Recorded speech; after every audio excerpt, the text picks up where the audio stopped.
नमस्कार, जोहार, प्रणाम। सभी साथियों को हमारी तरफ से जोहार है, झारखंडी जोहार।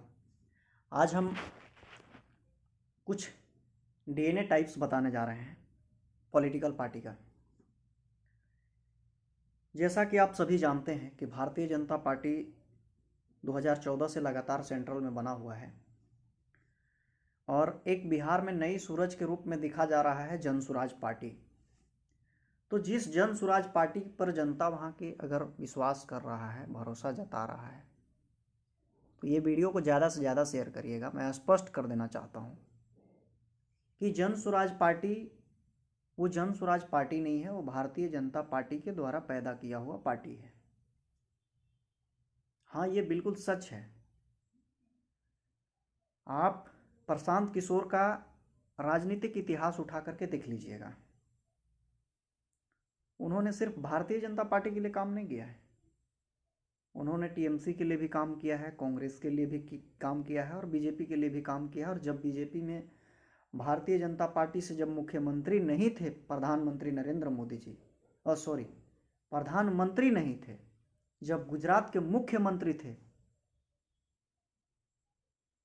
उस समय यानी कि 2011 में, 2014 के पहले जब नरेंद्र मोदी गुजरात के मुख्यमंत्री हुआ करते थे, उस समय से प्रशांत किशोर का राजनीतिक इतिहास रहा है। अनुभवी हैं प्रशांत किशोर जी, हम इस बात को स्वीकार करते हैं, मानते हैं। आइडियोलॉजी उनके पास बहुत अच्छा है, राजनीतिक कैसे करना है ये प्रशांत किशोर जी भली भांति जानते हैं, इस बात को भी हम स्वीकार करते हैं और आप सबको भी बताना चाहते हैं कि प्रशांत किशोर जी मंझे हुए व्यक्ति हैं, मंझे हुए आदमी हैं। लेकिन जन सुराज पार्टी कोई जन सुराज पार्टी नहीं है, वो भारतीय जनता पार्टी का बी टीम बन रहा है बिहार में। ये बात गांठ बांध लीजिए ध्यान से।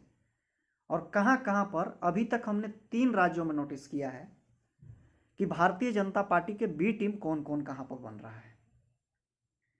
अभी वर्तमान में यूपी का इतिहास उठा करके देखेंगे पिछले 10 सालों से, यानी 2014 से लेकर के 25 तक में, तो वहाँ पे बीएसपी बहुजन समाजवादी पार्टी जो था वो भारतीय जनता पार्टी का बी टीम था और वो बीजेपी के लिए काम कर रहा था।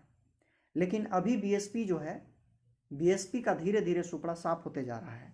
तो बीएसपी का जब सुपड़ा साफ होने लगा तो भारतीय जनता पार्टी ने किसको खींचा है, वहाँ पर इंडियन निर्बल शोषित हमारा अपना दल करके एक पार्टी है जिसका केंद्रीय अध्यक्ष संजय निषाद जी हैं पार्टी के, उनको खींचा और बी टीम बना दिया उनको यूपी में भारतीय जनता पार्टी ने।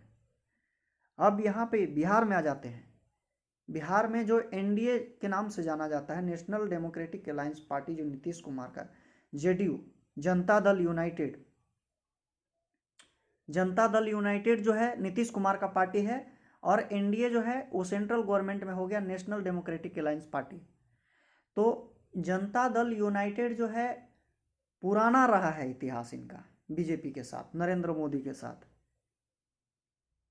ये भाजपा के लिए ही काम करता है और भाजपा के लिए ही अभी भी भाजपा के साथ गठबंधन में है। तो ये बी टीम के रूप में काम कर रहा था। अब देखा गया कि भारतीय जनता पार्टी जब देखा कि जनता यूनाइटेड दल का सुपड़ा साफ होते जा रहा है, जेडीयू का सुपड़ा साफ होते जा रहा है, तो उन्होंने क्या बनाया है, जन सुराज पार्टी। और उसका लीडर कौन है, प्रशांत किशोर जी। तो भारतीय जनता पार्टी बिहार में बी टीम के रूप में तैयार किया है जन सुराज पार्टी और यूपी में तैयार किया है निर्बल इंडियन शोषित अपना दल निषाद पार्टी। अब आ जाते हैं हम अपना झारखंड में। तो झारखंड में भारतीय जनता पार्टी ने नया पार्टी तैयार किया है, JLKM। पहले से भारतीय जनता पार्टी का सहयोगी दल आजसू था, अभी भी आजसू साथ में है। आजसू से कुछ बन रहा है ना कुछ बिगड़ रहा है, कुछ नहीं। भाजपा लगातार झारखंड में 2 बार से हारते आ रहा है। तो भाजपा इन सब को देखते हुए जो है JLKM का सहारा लिया लोकसभा चुनाव में। लोकसभा चुनाव का आप ग्राफ उठा करके देखेंगे तो जहां जहां JLKM ने अपना कैंडिडेट उतारा वहां वहां भाजपा को फायदा हुआ है और बाकी दलों को नुकसान हुआ है। चाहे वो कांग्रेस हो, चाहे वो जेएमएम हो, चाहे अन्य दल हो।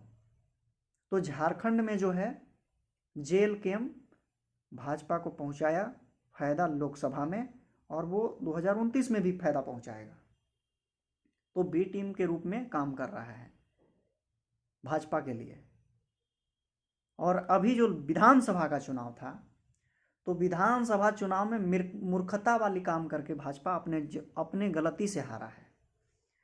भाजपा ने कहीं पर उलटफेर नहीं किया, कैंडिडेट को हटाया नहीं, कहीं से कैंडिडेट को चेंज नहीं किया। इसी कारण से भाजपा जो है ज़्यादा सीटों पर झारखंड में हारा है। अगर भाजपा उलटफेर करता, कैंडिडेट को नया पुरान करता, तो ज़्यादा संभावना था कि भारतीय जनता पार्टी झारखंड में भी सरकार बनाने में सफल रहता। पूर्ण बहुमत से नहीं, सहयोग लेकर के ही, लेकिन बनाने में सफल रहता और ज़्यादा सीट लाता। तो यहाँ मूर्खता वाला काम किया भाजपा 2024 में, और भाजपा को लगा कि हम सब जगह जीत रहे हैं। भाजपा के जो यहाँ पे जानकारी देने वाले टीम के लोग थे, मीडिया आईटी सेल जो था, वो लोग जो काम कर रहे थे वो सही जानकारी भाजपा को नहीं दे रहे थे। और भाजपा झारखंड में एक वर्ग के चंगुल में फंसा हुआ है, दबदबा में है, इसीलिए भाजपा गुमराह हो गया। नहीं तो भाजपा झारखंड में भी सरकार बनाने में सफल रहता और कामयाब हो जाता। तो जब देखा भाजपा कि अब आजसू का सुपड़ा साफ हो रहा है, तो नया टीम तैयार किया है बी टीम के रूप में जेएलकेएम को, झारखंड लोकतांत्रिक क्रांतिकारी मोर्चा के रूप में।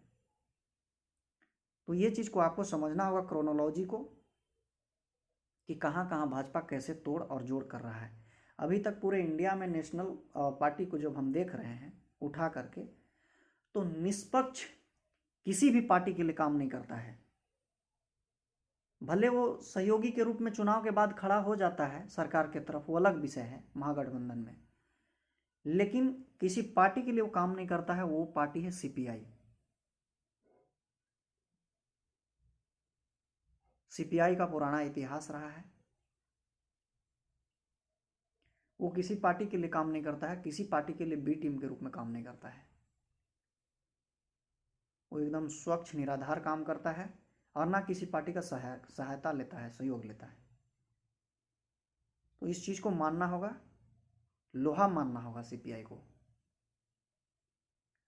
कांग्रेस को देखिएगा तो उसका कई गो दल से गठबंधन कई राज्यों में, जैसे भाजपा का अभी भी शायद 38 गो पार्टी से गठबंधन है सेंट्रल में, एग्जैक्ट याद नहीं है, छोड़िए, अब उस पर जाना ही नहीं है।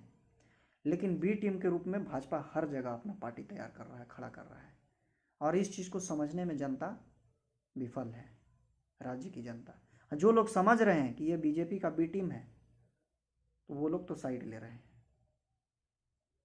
तो हमारा मेन मकसद यही था, बिहार का बताना था, कि बिहार में जो लोग समझ रहे हैं कि जन स्वराज पार्टी एक निराधार पार्टी है, निराधार नहीं, वो भाजपा का बी टीम है। इसको आप एक्सेप्ट करिए और वीडियो को शेयर करिए। धन्यवाद।